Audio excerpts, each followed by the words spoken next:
Okay, તો અત્યાર સુધી આપણે એ જોયું કે ગુનો શું છે અને એની સજા શું છે. એ બધું હતું બીએનએસમાં. પણ હવે સવાલ એ છે કે ગુનો બન્યા પછીની પ્રોસેસ શું? પોલીસ શું કરશે? ધરપકડ, તપાસ, આ બધું ક્યાં લખેલું છે? તો એના માટે છે આપણો બીજો નવો કાયદો, ભારતીય નાગરિક સુરક્ષા સંહિતા, એટલે કે BNSS.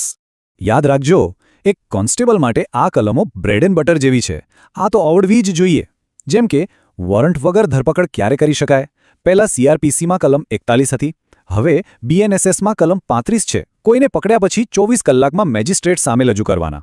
એ હવે છે કલમ 51. અને સૌથી મહત્વનું, FIR કેવી રીતે નોંધાશે એની વાત છે કલમ 173માં. આ બધું તમારા રોજના કામમાં આવશે.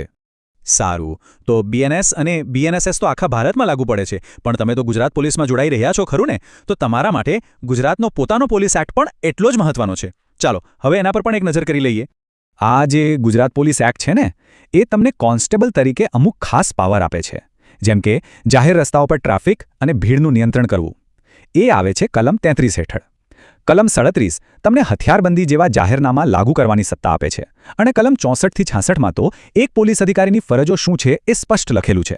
આ બધું તમારી જવાબદારીનો એક મોટો હિસ્સો છે.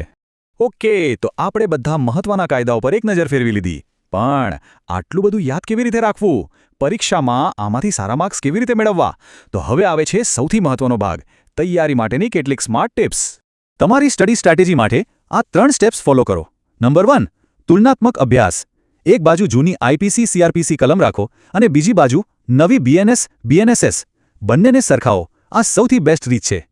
નંબર 2, જે બેઝિક ફેક્ટ્સ છે, જેમ કે નવા કાયદાના નામ અને 1 જુલાઈ 2024ની તારીખ, એ તો ભૂલતા જ નહીં.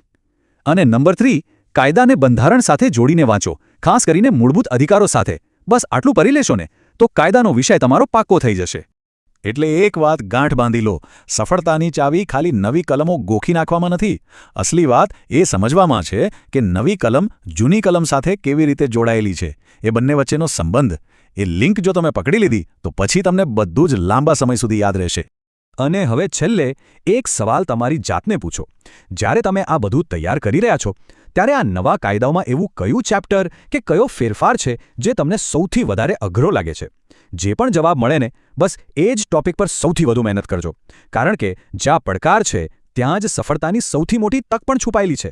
તમારી પરીક્ષા માટે ઓલ ધ બેસ્ટ.